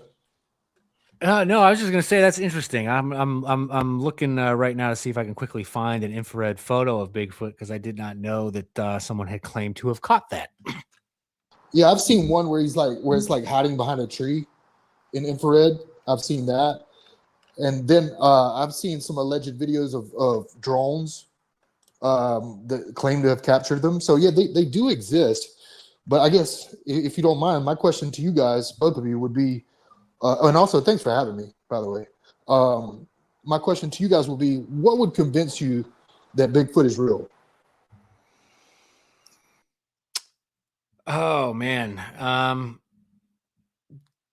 would want to say good video evidence, but even that, I mean, it's not long before we have pretty much indistinguishable AI generated videos of pretty much everything. I don't know So about I that. don't know. Me and Alex disagree on that one, but it's possible that it'll fool some people. Yes. With the video. I think if I saw it in person and I didn't have a good explanation for it, it would be reasonable for me to believe it. I would have to see, like, not just video of it, like they captured it. Okay, like they have it, like yeah. Trump walks it out during UFC 251 at the White House. yeah. It becomes a huge American spectacle, which would be fantastic. But no, I actually do believe that people are seeing something in the woods that is taking the shape of Bigfoot, right? Sasquatch, because I believe in demonic activity. So that's why my theory is that whatever this thing is, it's just a demonic force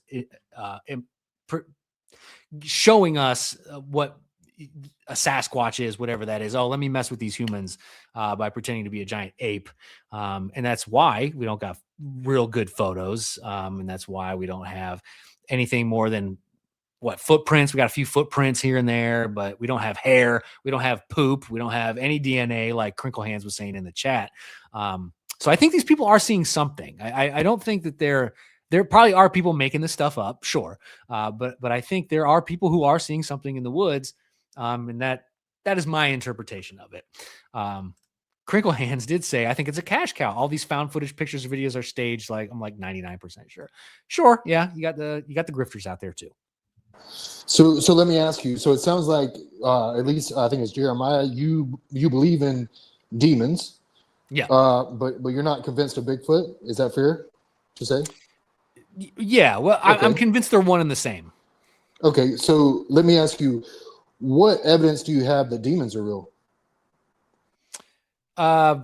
Well, what the Bible tells me, and what priests from both mostly the Catholic faith, some Protestant pastors that have exercised them.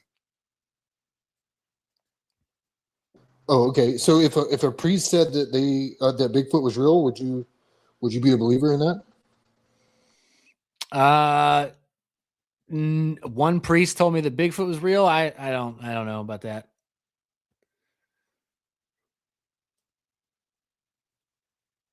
Okay. So again, like to convince you that Bigfoot was real, I think you said you'd have to like see the body. Is that right?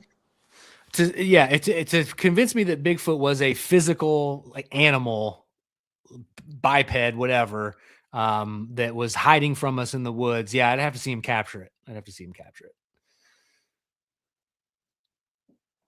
What if there was somebody on YouTube that claimed to have captured a Bigfoot right now? Oh, I'm sure there is. I'm sure there is somebody but that has done that. But I misunderstood. I thought that would convince you. I would have to see them do it. I mean, just to tell me that you captured it is different than me seeing them go capture it. You'd have to see them capture it, like. It'd have to be like hey, Channel 9 News Confirmed, breaking. multiple sources. Joe Yeah. Smith just captured a Bigfoot. Look at this crazy footage. You know, like breaking news story. Okay. All right, fair enough. And but yet you don't need the news to confirm demons. And I'm just curious as to why it seems like from an outside perspective, with all due respect, it's kind of a double standard. Different epistemological reasons. Yeah. Say what? I'm sorry. There's different epistemological reasons for why we can believe in demons and not believe in Bigfoot. If Scripture is true, Scripture talks about demons. You know, if Christianity is true, we have good reason to believe in demons, but that wouldn't give us the same reason to believe in Bigfoot. And there's other arguments that go along with that we don't have to get into, but it does rely on the Christian worldview to be true. Okay, fair enough. Great summary. Yeah. Okay, fair enough. And I don't know how much time you guys have. Is there another topic we can hit on before you go, or you guys? We got some other stories to hit on, man, but you can call back next week. Absolutely, man. We're here every Thursday, 9:45 p.m. Eastern Standard we usually only go an hour, hour and a half, usually somewhere in between there, but we're going long tonight. But yeah, we're here every Thursday. Yeah, that's nice great. to meet you, Sterling. It's great. But before I go, let me ask you a quick question, if I may. Go ahead. No. Tell me one thing that tell me the worst thing that Trump has done, the thing that you disagree with the most that he's done in either term. In either term, you said? Yes, the Trump administration. Okay. The worst thing he did was in his first term. He hired all the wrong people and didn't deport nearly enough immigrants. All right. Alex? I don't know. The worst thing Trump has done, maybe mistakenly. I mean, I guess it wasn't Trump. He's getting all the blame for it, but it was a school in Iran. That was a pretty bad mistake. Oh, okay. Yeah. And when you say it wasn't Trump, what do you mean by he's getting the blame for it? What do you mean by that? Like, it wasn't. I don't know if it was Trump like actually pulling the trigger on exactly where to hit. I don't think he's that directly involved, but it's his administration. Yeah.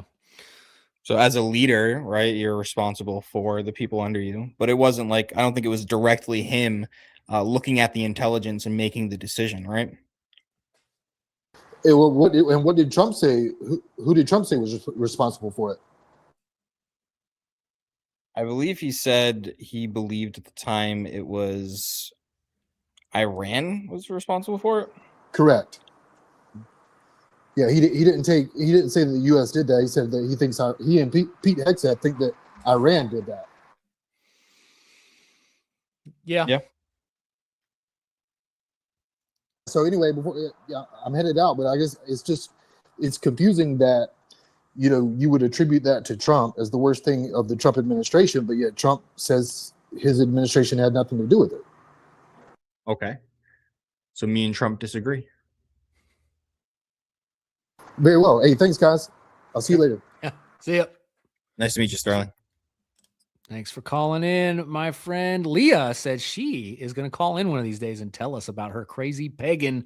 When she used to be a pagan, she got into Ouija boards and possessions and crazy stuff. I would be super curious to hear your stories. 5 of you watching, hit that thumbs up if you haven't already.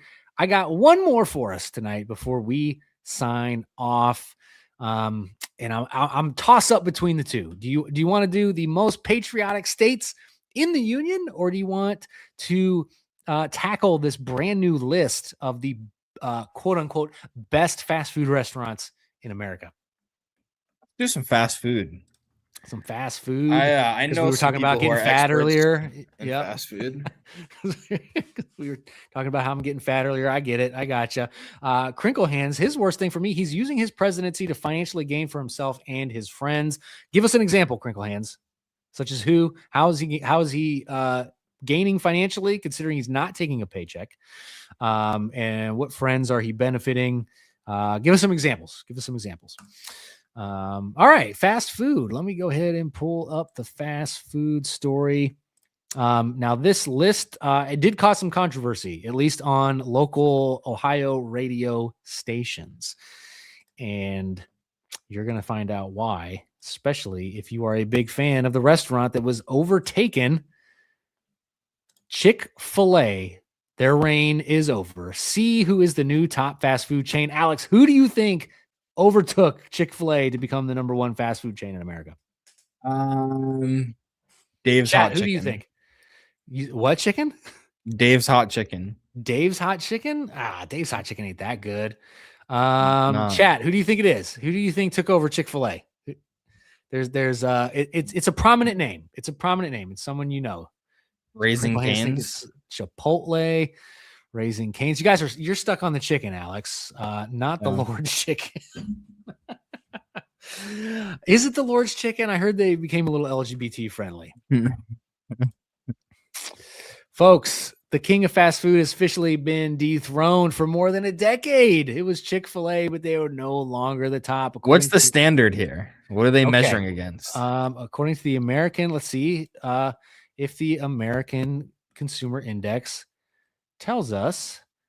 We'll switch to this tab and maybe it'll load, or maybe it won't.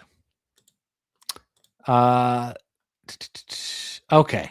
Well, here. It rates eateries based on thousands of customer surveys reflecting on recent experiences with major chains, which is kind of vague, isn't it? Okay. Yeah.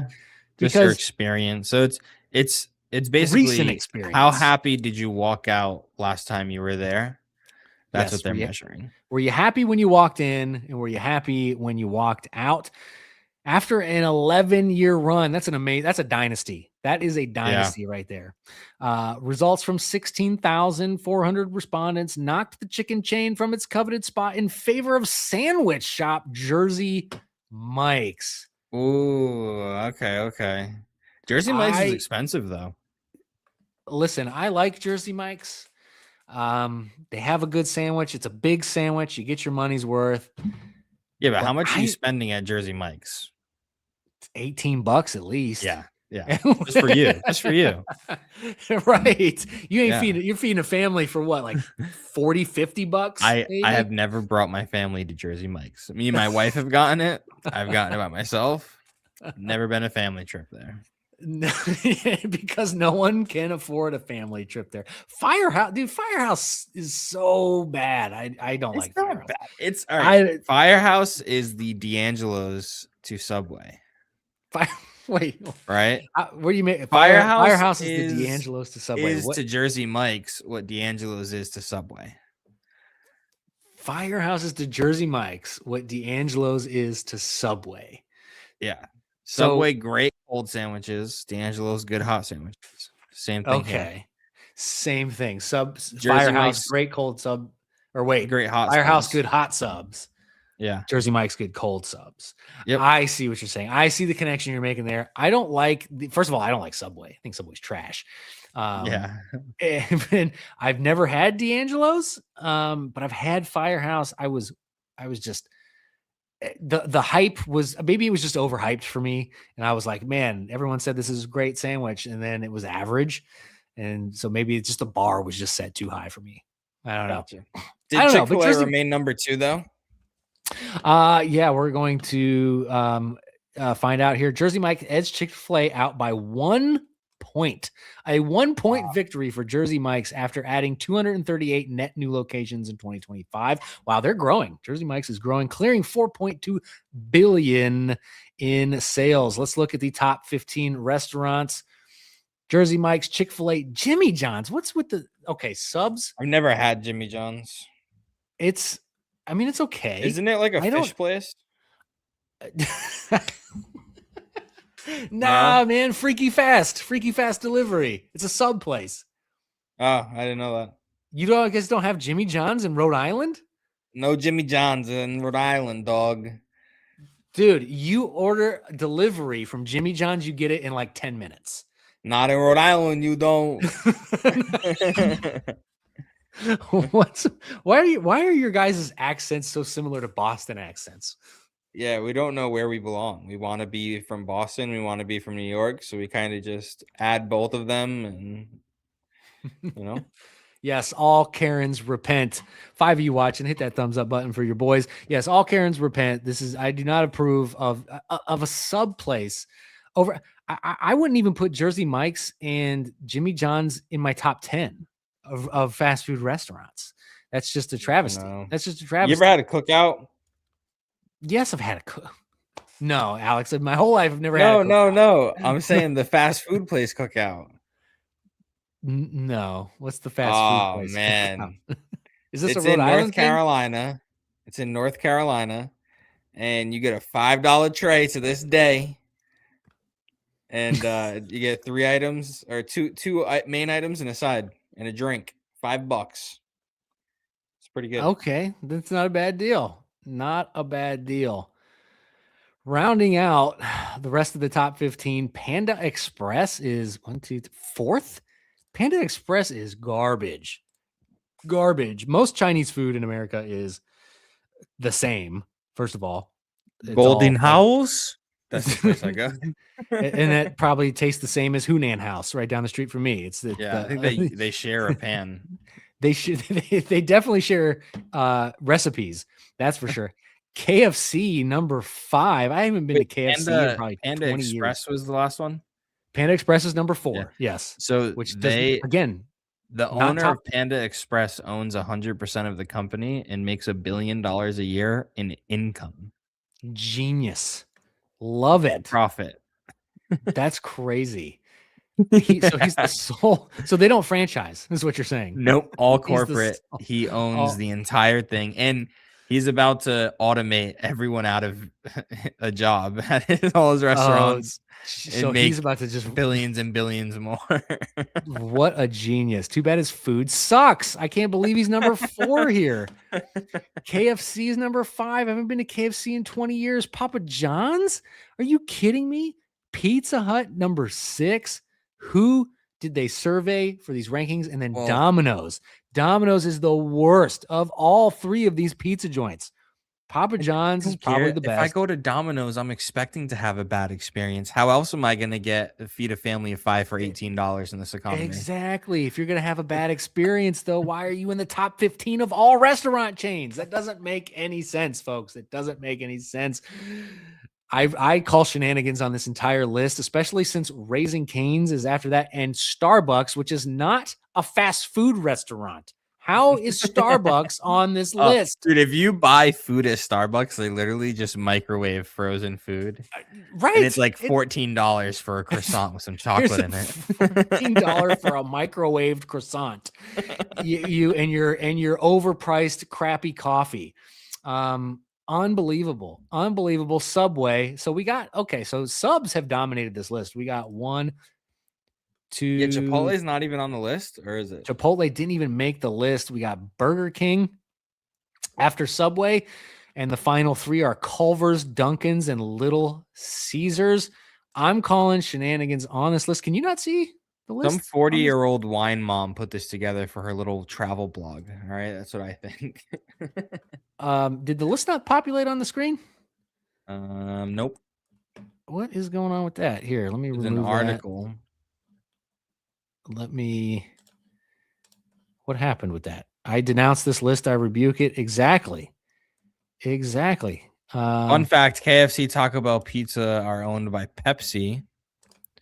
Interesting. Which keeps each other in business. How does that work, Crinkle Pens?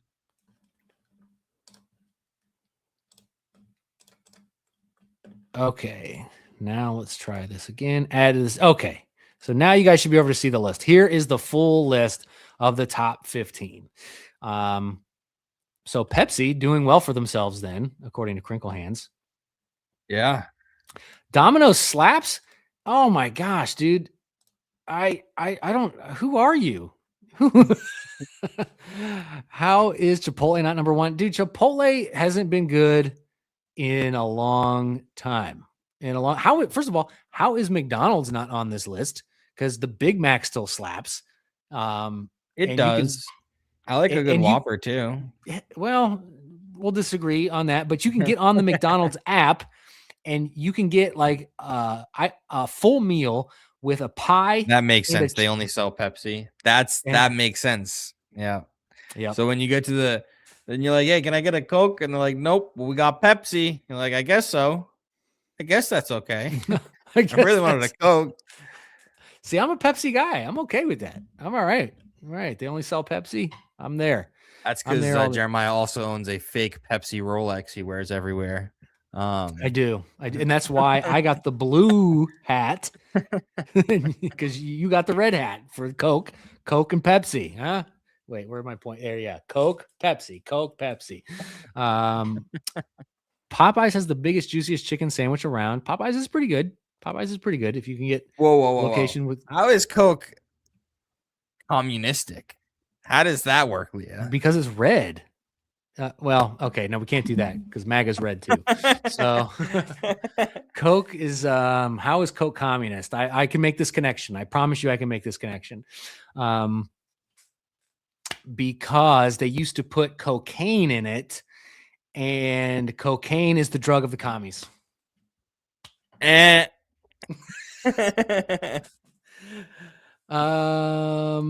don't remember? You know how much cocaine Bill Gates did in the White House? Cocaine is thoroughly American. Okay. Is he thoroughly American?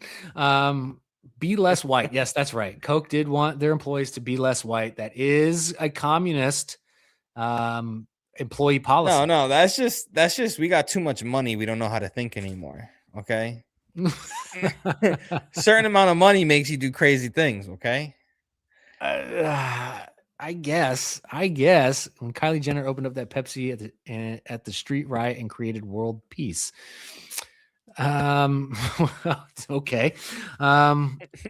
Listen, I think we can all agree that this list is a sham, though. This top 15 is the only people I would even keep in the top 15. The only people I'm keeping in the top 15 is Culver's. Never had it. Chick-fil-A, obviously. Is Culver's chicken? Yes. No, Culver's is You know what else isn't on this list? And I've never had it, but I heard it smacks. In-N-Out. I heard that too, but we only have 5 guys here. I would probably put 5 guys on the list. Dude, 5 guys is amazing. 5 guys is amazing. How it didn't make this top 15. So I'm only keeping Culver's and Chick-fil-A. Everything else on this list is probably my bottom 20. This is not even bottom 20. How do we get surveyed for this list? How do we get surveyed? Yeah, it's on the receipt when they ask you, and you're like, yeah. Just fill it out real quick. Speaking of people with too much money, folks, I leave you with this wonderful video to end our segment, to end our show today, of Adam Schiff explaining why Elon is too rich and what he should do with the money instead. What would $1 trillion pay for? Well, $1 trillion, if we decide to distribute that equally among American households, your household would get $7,500. Whoa! Every household in America could get $7,500 from that $1 trillion. It would also pay for the complete 4-year college education of 1.7 million American students. So you can take all the tuition, all the room and board, all the costs of all of that for 7.5 million students and pay for it by the wealth of our first trillionaire. It costs a lot to raise kids in America. Well, you could take 4.3 million kids and raise them from birth until 18, pay for everything they need during those 18 years. What would $1 trillion pay for? Well, $1 trillion. Yeah, because Elon Musk got $1 trillion in his mattress, dude. I seen it. He just keeps $1 trillion in cash, cold, Yeah. straight cash. One day, I believe Elon will have enough money to have $1 trillion in cash. I think he'll do it, but And not good right point- now. Good point from Ohio Patriot. The government has spent $37 trillion in our massive debt, and we didn't get squat. You've already spent $37 trillion. We didn't get nothing. And no, Crinkle Hands Wendy's was not mentioned. The new spicy chicken, by the way, amazing. Toyota Camry or indoctrinated generation. Great choice. Love it. Love it. I'm ready to ditch the American dollar for crypto. It's probably going to happen. Nah, don't say that. That's like our only leverage in this entire world. No, yeah, it really is. If people get off the petrodollar, which is why we need to control all the oil, because everyone buys oil with American dollars, we lose. If they stop doing that, we are screwed. Folks, thank you so much for watching. That's all I got for you this evening. Alex, what do you got going on that you would like to tell people about? Absolutely nothing. Nothing. He's not debating anybody. He's retired. Folks, I got a wonderful video on my channel. Go check it out. It is the 5 Bible verses that built this country. And it's a banger. I'm telling you, go check it out. Give that a thumbs up for your boy as well. Other than that, we will see you next Thursday. God bless. Love you all for coming. Peace.